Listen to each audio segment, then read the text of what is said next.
Welcome to the Successful Nurse Coach podcast. On this podcast, Laura and Shelby, both board-certified nurse coaches, show you how to make as much money as you want in private practice as a nurse coach.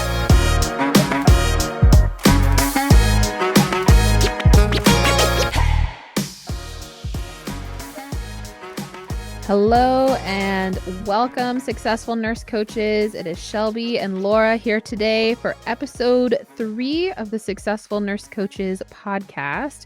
And today we are going to be talking about one of my favorite topics of when to quit your job and go all in on your nurse coaching practice. This is something that we support a lot of our clients through. This is something that Laura and I have personally gone through as well.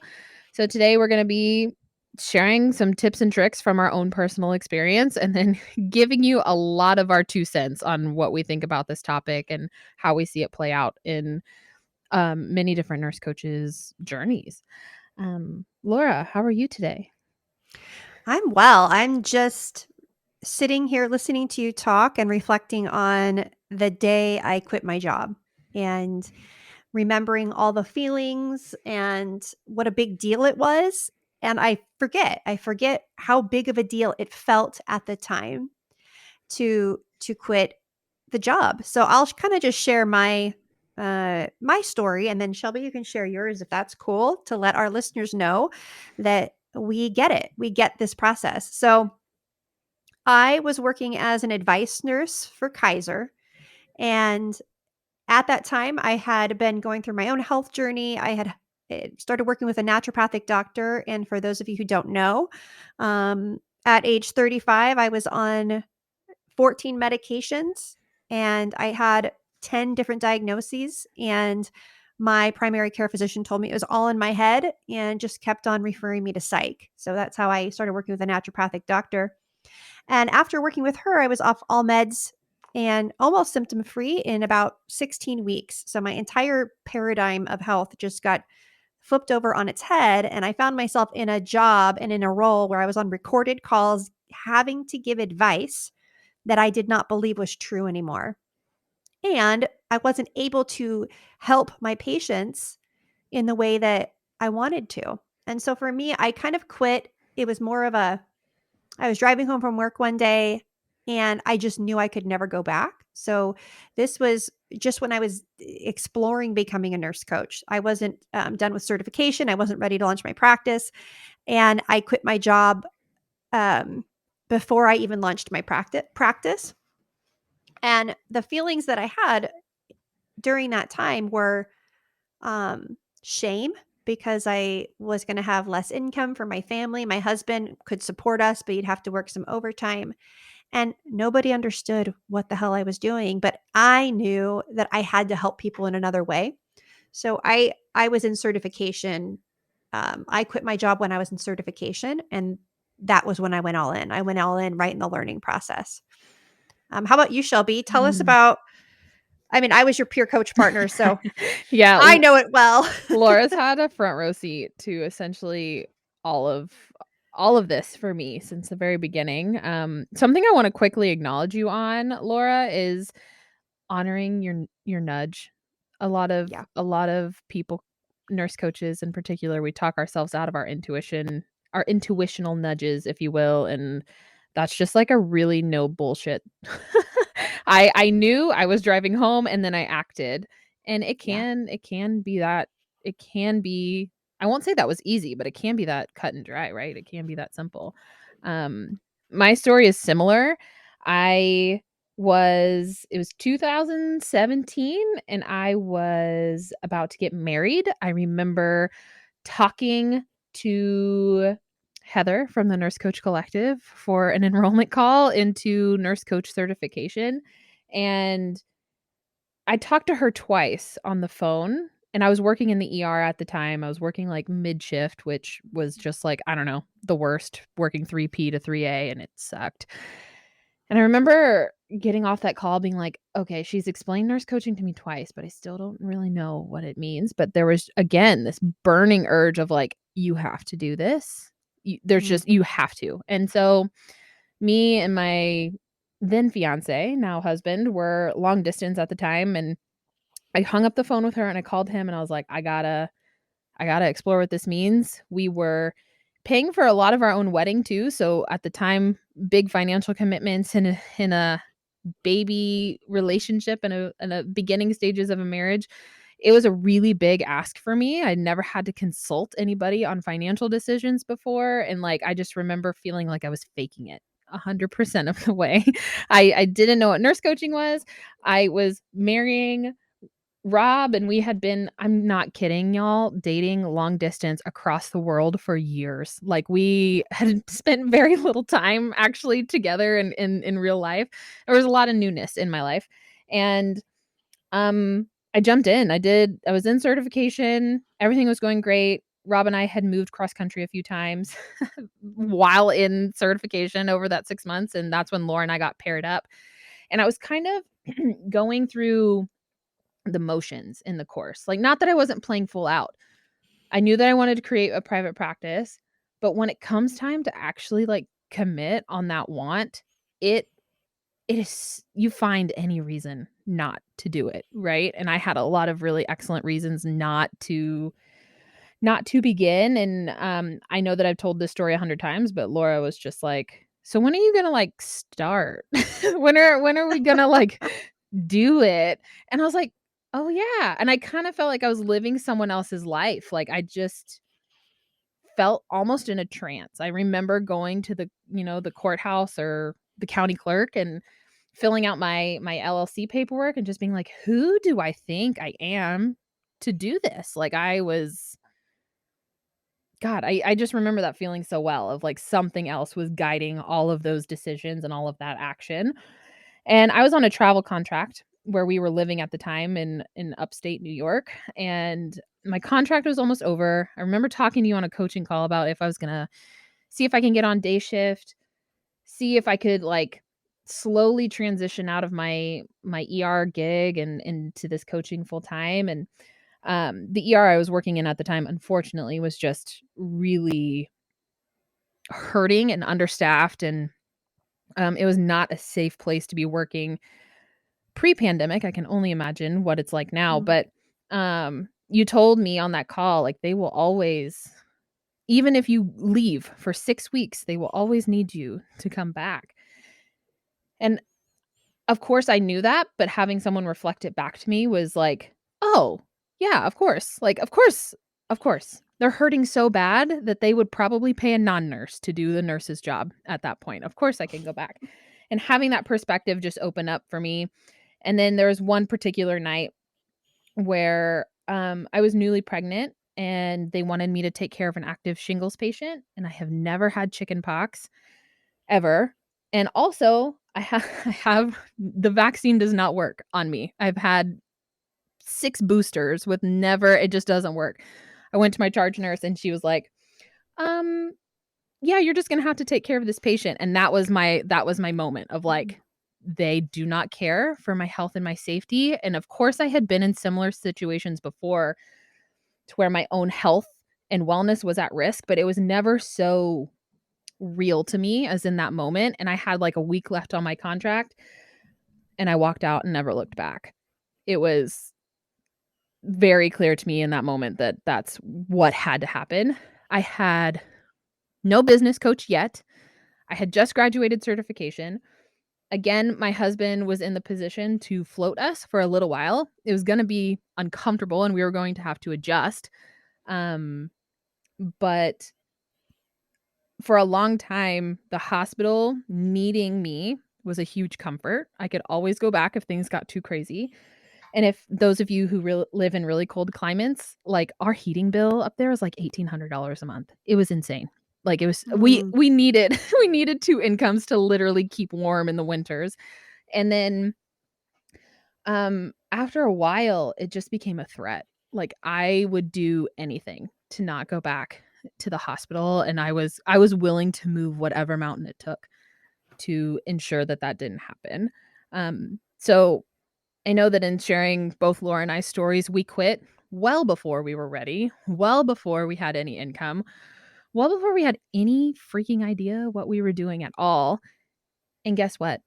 it worked out. Mhm. It worked out. And why it worked out? Because both Laura and I were, like 100 permit 100% committed to a solution. We were not gonna let anything, and I mean, it was really tough and it was really challenging, and all of you that have been in this world of private practice and entrepreneurship know exactly what we're talking about. But we were committed to the solution, and instead of committed to giving all of the reasons why it was tough and hard more life than they already had. Yes. And I can only appreciate that version of us now because we've walked so many nurse coaches through it, and every time we do it, and we're going to share some great stories about what we've observed is um is it brings me back to that moment of it really is a leap. And if I look back to why is it such a leap? We feel like I don't know about for you, but as a California new grad, like to get a job at Kaiser, no one leaves. It's the golden handcuffs. It's the highest paying nursing job in the country. Kaiser in the Bay Area with Bay Area pay is the highest in the country. No one leaves. And so for me, it wasn't just leaving my job, it was leaving the job that I had been waiting for. And also acknowledging that although this was the job I had been waiting for, it was the wrong job for me. It was not my this was not what I was meant to do with my life. It was not my sole purpose. So it very much felt like saying no to the job felt like saying yes to what my soul wanted me to do. Mm. Still highly uncomfortable, but absolutely invigorating and exhilarating and amazing. And we've watched that too. We've watched the terror switch to excitement, back to terror, in that transition process. Yeah, and also Laura and I were good bedside hospital nurses. And every client that we've ever worked with are also really excellent critical care nurses. We work with a lot of ICU, ER, the cream of the crop, the people that you are relieved to see come on your shift because you know that they can pull their own weight. Like it was it's challenging to walk away from the job and a job that you're really good at too. Yes. But just because you're good at something doesn't mean you have to do it. And there's a lot of, oh, like guilt in walking away, especially just with how intense hospital situations have been over the past couple of years. We were helpers and we want to help, but also I would like everyone listening to also acknowledge that you are equipped to help in a much more potent and deep way as a nurse Yeah. coach. Hospitals are completely understaffed and overwhelmed because there's not enough nurse coaches in the world. Mm, We wouldn't need to go to the ER. We wouldn't need as many surgeries. We wouldn't need as many ICU visits if people were empowered about their own health. So, and if we can tie it to that, I think that can help lessen the guilt because we're attacking the same problem from um, a different angle, from a preventative angle, from an angle where we have major impact as well. 100%. 100%. What is in your groups, Laura, what is your experience when one of your clients is throwing this idea around on a call Mm. that they want to quit? Or they're like they of course we all want to quit, right? That's not unique, but like when they're shifting gears to actually be serious about it, what usually happens? Oh, I have a bunch of different stories, but I find that the minute that there's actual permission and the plan starts to form, like they've said it out loud to a group, I really want to quit my job or I want to go part-time. Quitting your job or titrating down. As soon as they acknowledge that and then they set the process in motion, it happens a lot faster than they realize. So over and over again, I'll have someone say, my goal is to replace my income and quit my job in 6 months. And what I'll find is that they realize that to replace their income, they might have to quit first. Mm. right? Like it becomes where staying at their job and working for their hourly wage is going to cost them because they can't invest the time and the energy into their job. So there is this moment where you have to leap before there's proof. Um, but I find that once the ball's rolling, that happens a lot faster. Yeah. And I know you've had that happen as well. I mean, I always tell people if you enroll in one of our programs, buyer beware. Very high likelihood you're going to either quit your job or you're going to change jobs. But transition's on the horizon for you. Yeah. It I don't know if I could really say it any better or add anything of more value, but yeah, I've seen many, many nurse coaches tell me that they wanna quit their job or significantly decrease their hours, and then they'll give themselves, like, a six-month timeline, and then by the next call, they come to the call and they've put in their notice. And it scares the bejesus out of people. I mean, rightfully so. That's a lot to like, take in 7 days' time, and they don't quit their job because they miraculously have a six-figure coaching income to magically replace it, right? They quit their job because it is physically painful to be living out of alignment any longer, and they are Yeah. so burned out, and they are so just completely tapped out in all areas that this is the solution. And for my nurse coaches who have a drastic shift like that, usually we find a new job, right? We find a new part-time PRN something to buffer as you build income.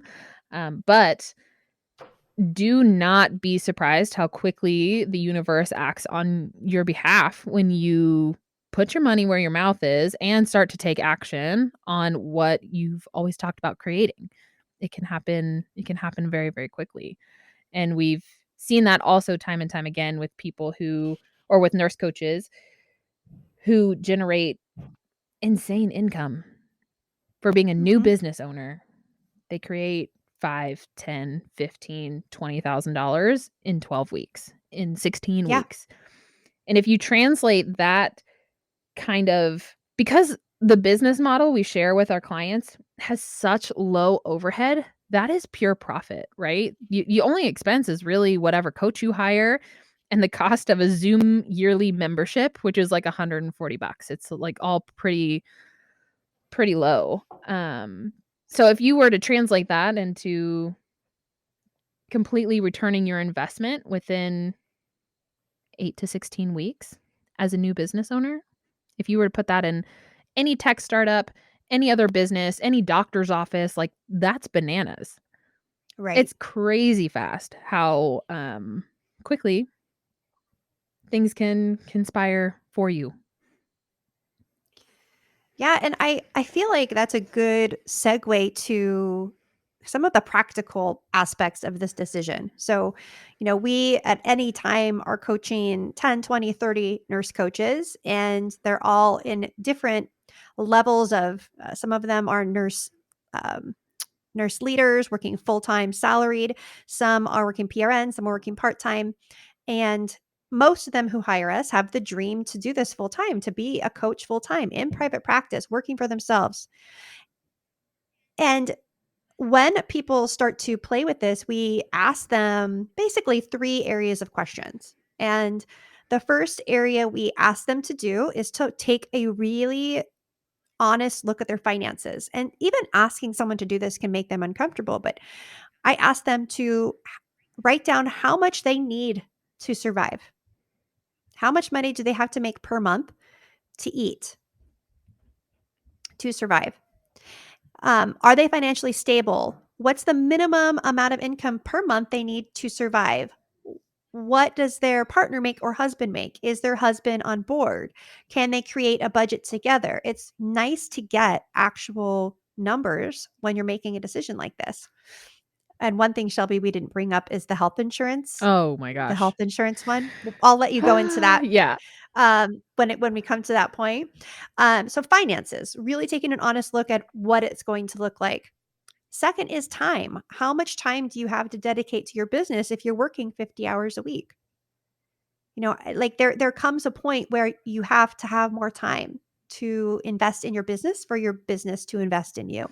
So we definitely want to look at time and how that's shaking out for you.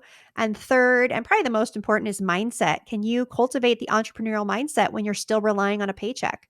If you know that there's a paycheck coming in on the 1st and the 15th, are you going to go do uncomfortable things? Are you uncomfortable enough that it'll make you move and grow? Um, do you have enough in savings to give you several months of padding if you don't create a client? Because conversely, we don't want you to go into every proposal and be praying that they're going to say yes so that you can feed your family. We don't want it to be that dire and make you that needy either. So finances, we look at time, and we look at your mindset, and good old hanging on to a job before health insurance. This one's really interesting because this is like can be the reason why nothing's possible. And Shelby, you want to break this one down? Yeah, I can feel myself getting angry about it. Because I actually, this used to be a thing that we would address with clients a lot, but weirdly, it hasn't been in the past several months. Like I haven't heard this reason in a quite a while, a long time. So maybe that's why it didn't pop up when we were making our plan for this episode. But oh, health insurance. I understand that as as nurses working in a hospital, we have some access to some of the best health insurance plans available. They're super low cost comparatively. And but on the other side of that coin, it is absolutely insane to me that people will stay at a job that sucks them completely dry for health insurance. If you are, say, we're working at Kaiser. I never had the pleasure to work at Kaiser and make a banana buku bucks working in a hospital. I worked in Texas and other low paying states. But let's just like play as if that's your reality. And you're making, I don't know, how much did you make at Kaiser? Like 6 figures? Yeah, like 80 something an hour. Okay. If you were making $150,000 a year as a coach, or $200,000 or $400,000 a year as a coach, which is 100% possible if you stick around for 3 to 5 years. You can absolutely create that kind of income.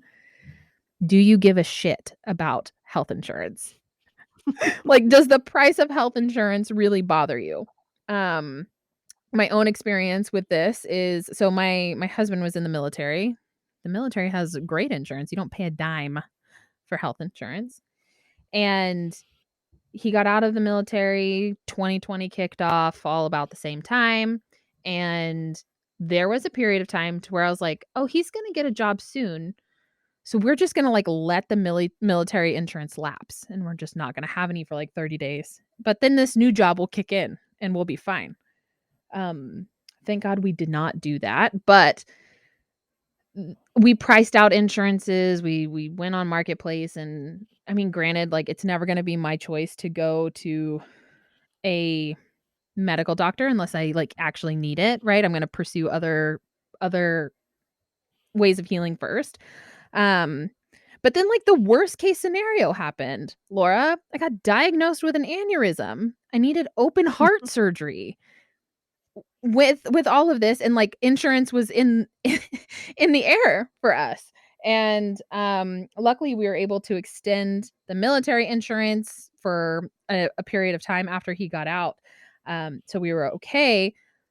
But I mean, the staring down the financial black hole that is paying for an open heart surgery and an aneurysm repair out of pocket, I was like, wow, we're really screwed here. Like we're like this is worst case scenario.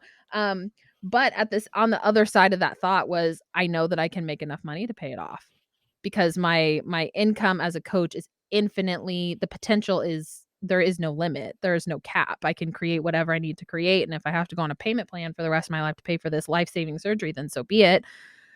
But never once did it cross my mind to go back to the hospital to get health insurance to pay for my heart surgery. Mm, And it worked out, right? It worked out. Now we're not on military insurance, and I pay a really reasonable amount a month for insurance for the 3 of us in my family. Doesn't make me mad that I have to pay for it, for sure. Would I rather be getting it for free? Absolutely. Would I rather be getting it at a better price? Totally. But I'm not gonna stay at a job that sucks, just literally sucks everything out of me down to the bone for health insurance. Not gonna do it. right. And so, if this is you and you're thinking, wow, Shelby, you sound a little crazy right now, and that's fair. That might be true. But I would encourage you to get serious on it. So, whenever I hear this, I need the health insurance, so I can't quit my job. Is that true? Go online, look up some solutions, look up alternatives, price it out, put a number to this problem. How much is it going to cost you to solve it? Yeah. Is that number as big as you think? Because I guarantee you it's probably not. And if having, and I know a lot of nurses and nurse coaches in our space have chronic illness and do need health insurance and need access to specialists. I understand. So like let's not let this be a barrier that is not solvable. Like if you get creative and you get out there and research, I guarantee you that there is a solution to this. 100%. Yeah. Yeah. Health insurance is money. So once this is the first thing we have people do is we have them look at their finances, and then we have them for homework between coaching calls, go and research different health insurance options. I think we're going to be doing a Christian health share because right now, thank God, all 4 of us are pretty healthy. Um, and that is what I think is going to work best for our family at this time. But let's just say that on the high side, you carried insurance for your family and your insurance is going to cost $1,800 a month. Let's just say that's what you have to pay to have the kind of health insurance that you feel comfortable with for your family. If you multiply that by 12 months, what is that? It's like 18,000, 19,000, like let's say 21, $22,000. It would That's a figure outable problem. That's 4 $5,000 coaching clients. That is however many overtime shifts you'd have to work and bank it and create the padding to pay for it. Health insurance is money, but money is a problem we can solve. And as a nurse coach in private practice, it's a problem we can solve a heck of a lot more efficiently and more powerfully than we can as employee, in my opinion. So if we start thinking about it as not something that we have to have, but as something that costs money, and then we create a solution, it's definitely figure outable. And that's really high. I mean, there's other options that are more affordable. Sometimes nurse coaches be like, well, I guess we could go on my husband's. Yeah. And I'm like, wait a minute. Uh, We should have led with that one. That's a solution. But you have to just be the brain's really tricky. We've been brainwashed into being slaves in a system where we think we cannot be without employee created health insurance. And it's not true. right. Right. Yeah, it falls into the same category to me about how nurses have the most flexible, people tell us we have like the most flexible careers. It's so nice to only work 3 days a week. It's awesome. You'll never want for a job. I don't believe that that's necessarily true anymore, but that's what I grew up hearing about nursing in general. And it's just like not true. Like the cost of health insurance is, again, I'm not excited to pay it, but it's affordable, it's doable, Mhm. it's not astronomical, and there are, I don't know how many entrepreneurs in the world, but they're all figuring it out. They've all Right. walked this path before you, and they have all figured it out. Um, but yeah, I love that whenever we, like, get really into it and they're just like, "Oh, well, my husband has health insurance," and I'm like, "Yo, what?" Like yeah, that's the solution to this problem. Leverage the resources you already have. Mhm. Right.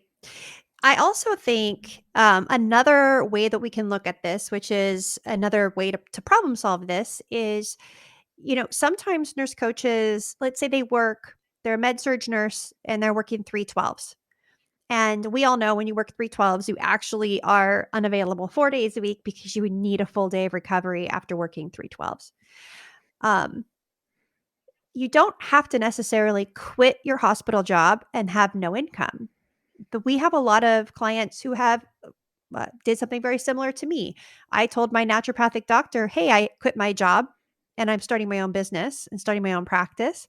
And she said, "Oh my gosh, I'm so overwhelmed and busy. We should talk about how you could work here and help me." And so I was so lucky. I got a day or a day and a half of work a week for 2 years in her office, seeing all of her new patients. And I negotiated a pretty good hourly rate. So I loved that I got to not only learn, I got to be in front of my ideal client. I got to learn from this doctor, and I also had a paycheck. So I also had a little bit of security, of money flowing through me that I really appreciated. But that's also outside the box. And we have nurse coaches that take on jobs with chiropractors, or switch to something more aligned, that's closer to what they want to be doing. That can also be another way to make space for your private practice. Totally. And if we can start to also, I just want to like bring to the table that you can start looking at those jobs, with taking a less paying job at a chiropractic office or a functional medicine doctor, like that is priceless exposure to your potentially ideal client. If you can somehow figure out a way to even get paid, I don't know, minimum wage or maybe a little bit better to be exposed to the people that you want to work with. Oh my gosh, what an opportunity, because you usually have to pay to be in front of the people you want to work with. Yeah. So, and also you don't necessarily have to pick up extra shifts, right? We can go work at Whole Foods or a yoga studio or literally something that's way less stressful so that you can have a little bit of time to recoup and it's not traditional nursing labor. But there's so many solutions to this. I was even supporting one of our clients a few weeks ago and they were telling me that they wanted to quit their job, that they're mentally tapped out. I've seen this look on nurse coaches' faces a lot to where they're just figuring out how to make it all work and we're kind of coming to a breaking point. And they're a travel nurse.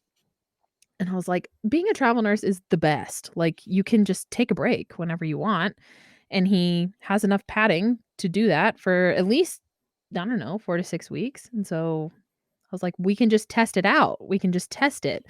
You can quit your job and we can have a full blown go at this, go very intentionally for 4 to 6 weeks. And if it doesn't work out, then we just go get another travel contract job and you're working in Yeah. 5 days. And that is the beauty of nursing in general, is that you can go from nights to day shift or full time to PRN. And if you're working PRN, you can always pick up extra, hopefully, ideally. But there's so many ways to make your schedule flex with you in that first year Yeah. of practice. Yeah. I also remember saying this to you, and I remember Peter saying this to me. It was that nurses who quit their jobs to go full time into their practice, we are so unique because we can give it a go and we can change our mind and we can go back and we can make a little bit extra money. We could do a travel assignment. We could take a job we really don't like for 3 months just to make our business float if we need it. It's very, very low risk and high, high, high reward. This business model that we teach, opening your own practice and coming from the profession that we do. There's many other professions where I was in a coaching group with an attorney and she wanted to quit her private practice as an attorney, which she made $300,000 a year to be a full-time life coach. And she worked for a firm where she could not go part-time. It was all or nothing. It was 60 hours a week or it was nothing. And she told me I was so lucky that I could work part-time. And I didn't think about that, right? We actually coached around that, and she ended up finding that she could be an attorney part-time and create this, but we are given this amazing path or multiple paths to make this work for us. Um, I have one question for you, Shelby. This is kind of off the topic, but I think it's really, really important that we don't talk about enough is the social implications of quitting a job. Mm. So we see nurses quit a job to be solopreneurs, which means they're the only person in their business. They're usually working from home, they're alone. Let's talk about that transition because that can sometimes create stress if it's not addressed and or acknowledged early. Yeah, I think that your story and my story are actually a pretty good example of this, and again, we both ended up here, so I wanna ruin the story a little bit that we both ended up here, but when I first quit and then went in and started my own business, the time that I had without a coach was, like, 2 weeks. I found support very quickly, I invested. I was gonna figure out a way to make it work. And then I remember you and I touched base a few times, probably within the first, like, 6 to 9 months of us both opening our practice, and you were struggling going at it alone on getting the right Yeah. information and being able to take the right action, and it was not for lack of enthusiasm or your capability as a coach, it was just a lack of direction and having someone in your corner to support you. And as soon as you so I had a few successful months, like, right out of the gate. I made probably my first 10K within 10 months within 4 months, and, uh, then you hired a coach, and things instantly changed for you. All of your Yeah. enthusiasm and drive and passion had, like, a funnel to go through, you were able to take the right action. Yeah. You were able to connect and have a plan, and we see this a lot, so much, and it breaks my heart because, like, that part of the investing in yourself, in your dream, in your vision, I it's so important. Like, it is you cannot go at this alone for so many reasons, No. but if if anything, you gotta drink the Kool-Aid. If we are going to serve people through coaching, then we also have to have our own coach. Bare minimum, that's just, like, the rule of the game. Um, but also, like, it's I just can't there's a reason that we don't do what we do for free. I cannot take that moment away from you because it fuels so much that I can't give to you as a coach. That big scary Mm. investment, that's when the work starts. We might not have our first call for 2 months, but when you put money down, that's where it all begins. And nurse coaches who don't invest in themselves, or it takes a little longer to invest in themselves, again, we're all on our own path and things are unfolding exactly how they should, but they spin their wheels for months and they don't make money. And then a lot of them quit. Yeah, and they're lonely because they can't talk to their partners about it. They can't talk to their old coworkers or they're separated from their old coworkers. Nobody really gets what it is that they're doing. And that's just a recipe for failure because and I remember this, renting my office, hiring my babysitter, driving down to my office, getting dressed for the day and having no appointments on the books and then figuring out what the hell am I going to do for 4 hours working like what's the right next action? How do I prioritize?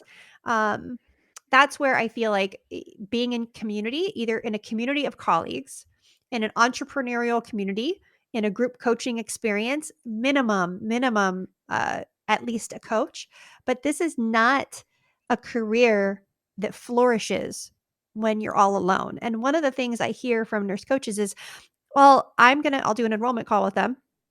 Well, thank you so much for everything you've given me. I'm gonna just try to do this myself and then save up enough to hire a coach. And that does not work normally. I mean, I feel like if that's you, if you're hearing me say this and you're going, "Ouch, she's talking to me." Maybe I'm the one that she had the call with.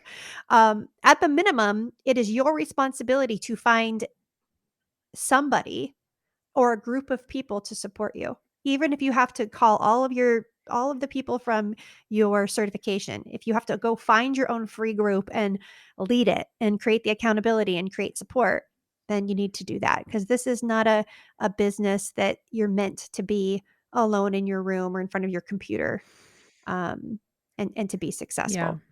Our whole business is built off connecting with people. That's the Yeah. premise is to not just be connecting with people on, like, a surface level on if I can sell them on my coaching or not, but, like, deeply connecting with people, and that starts with your own work. Yeah. The mental, what do we wanna coin it as? I've heard it called as mental spaghetti, but, like, the mental gymnastics that goes on, 100% I would have given up if I had not had a coach Yeah. to keep me from to talk me out of it, essentially.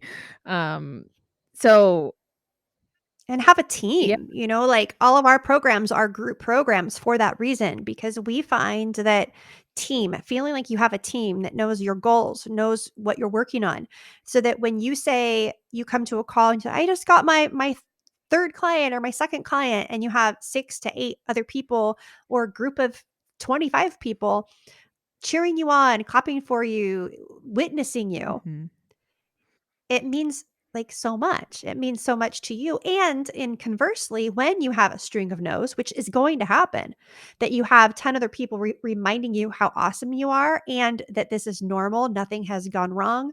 So you don't spin, yeah. right? It keeps you from spinning out. So we got a little off topic. That's fine. Shocker, shocker.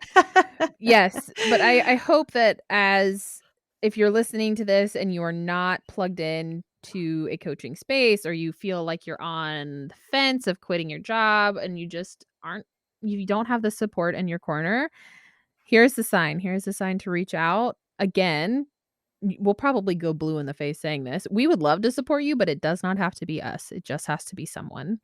And Yeah. the world just so desperately needs what you want to bring to life and bring to the world and the healing potential that you have. We will also include our free Facebook group, because at the least, that is a free, amazing free community of nurse coaches all doing this private practice thing.